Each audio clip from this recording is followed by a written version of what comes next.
Well, the cluelessness of so many people in the media rolls on. I was gratified to see about a half a dozen people yesterday in Twitter were tweeting about the two Santa Claus theory.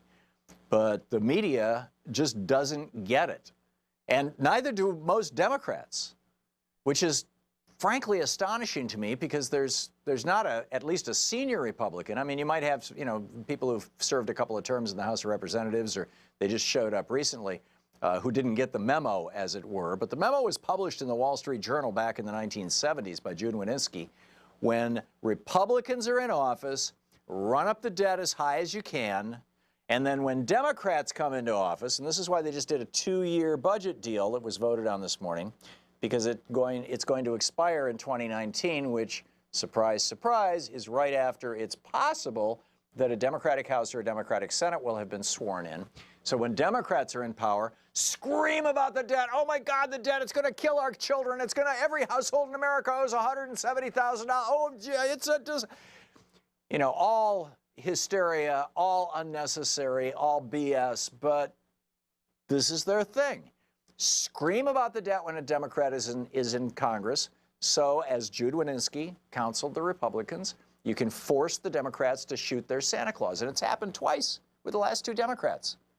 Bill Clinton declaring the era of big government is over and welfare as we know it is dead, right? Number one. And number two, Barack Obama, hey, let's have a chained CPI. Let's cut Social Security. This is exactly what the Republicans want Democrats to do. Jude Wanniski pointed out back in 1974 in the Wall Street Journal. And of course, he was a big Republican. He participated in the creation of things like the Heritage Foundation. I mean, this guy was huge. Ed Crane at Cato, wrote a eulogy for him that was just effusive when he died. I think it was in 2005. Jude Wanniski said, the Democrats have always been the party of Santa Claus. Democrats gave America free college education, free public education, public schools. That was a Democratic idea. Not free, but, Social Security, Medicare, Medicaid, unemployment insurance, fought by the Republicans tooth and nail back in the 1930s, a Democratic idea. Protection of our food and our drugs and our environment, Democratic ideas. Yes, the EPA was passed under Richard Nixon. Richard Nixon tried to veto it. Republicans hated it. But Democrats controlled the House of Representatives back then, and I think for a little while in there, they controlled the Senate. You name it, right? Outside of the federal highway system, which which Eisenhower did over the objection of many of his Republicans, not all, because back in the 1950s, you had a lot of Republicans who thought, hey, the New Deal wasn't such a bad idea. It got us out of the Depression. But the simple thing that Jude Wanniski pointed out was that the Republicans have always been viewed as the party of Scrooge. They opposed every single one of those things. And Wanniski said in the Wall Street Journal in the 70s, he said, if the Republican Party is going to survive long term, we have to become a Santa Claus party. History shows, FDR taught us, that parties that give things to the people, things that the people actually want and need, parties who fulfill the constitutional mandate, which is in the preamble to the Constitution, in the opening to Article 1, Section 8, which defines how Congress can appropriate and spend money, and in the end of Article 1, Section 8, parties who serve the common good, parties who fund the common good, parties who expand the general welfare is the phrase in the Constitution, parties that expand the general welfare, the good of the people through the commons.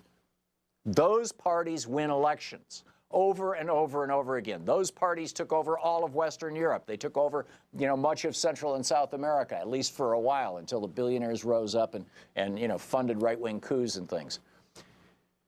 And so, Wanniski said, the Republicans have to become a Santa Claus party too. So how do you do it? How do you become Santa Claus if you hate giving things to people? Well, the obvious answer was become the party of tax cuts. But Barry Goldwater said, if you cut taxes, and back then, keep in mind, the top income tax rate was 91%. 91%.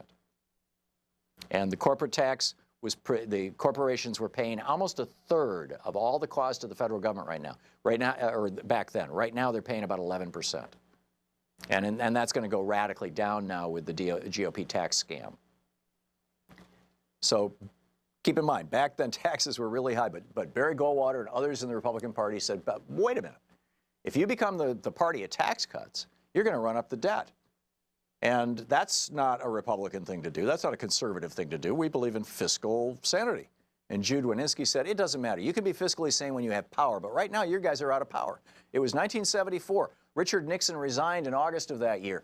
The prospect for the party, I mean, people all across America, Republican consultants, were convinced that the Republican Party was going to go the way of the Whigs. There was even talk about inventing a new party. Third parties were coming out. You know, Liberty Party, the Libertarian Party. There was a bunch of them. And the big question in '74 was, what's going to replace the Republicans?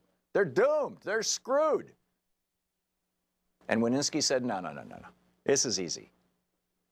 Don't worry about those debts. Don't worry about those deficits, because when Republicans are in charge, you run the debt up as hard and as high as you can, as fast as you can, because you're not going to be in power forever. And then once the Democrats win, which they do, we have a system that goes back and forth, you know, more or less every 8 to 12 years.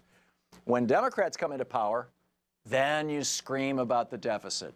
Then, oh my God, our kids are, you know, and all that kind of stuff.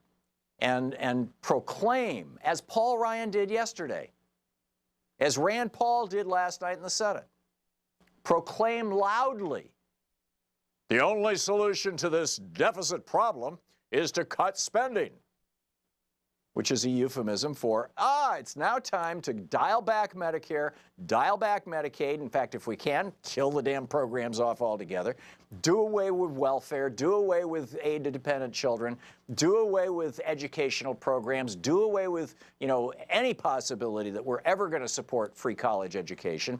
In fact, cut back on public education to push people into for-profit charter schools, because our billionaires are well invested in them and they want a return on their damn investment. And thus, the Republican Party becomes the Santa Claus tax cut, the Santa Claus of tax cuts.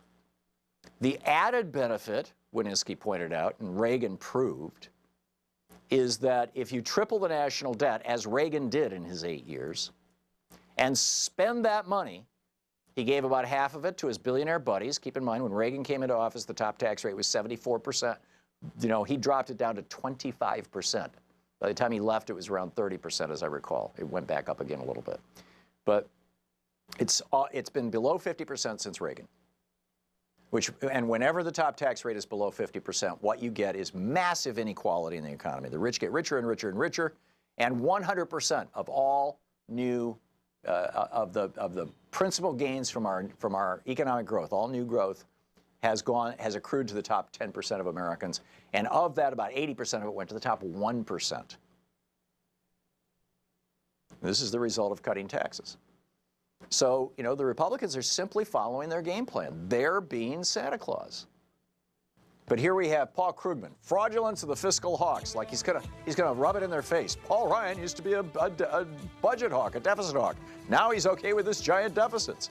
Alan Rappaport, writing in the New York Times, the headline, Republicans learn to love deficit spending they once loathed. No, they loved it during Reagan, they loved it during Bush, and they love it now during Trump. They only hate it when a Democrat's in office. Here's another one. Oh, this is the Financial Times. They're all over the place. These guys are clueless. Somebody tell them. It's the two Santa Claus theory.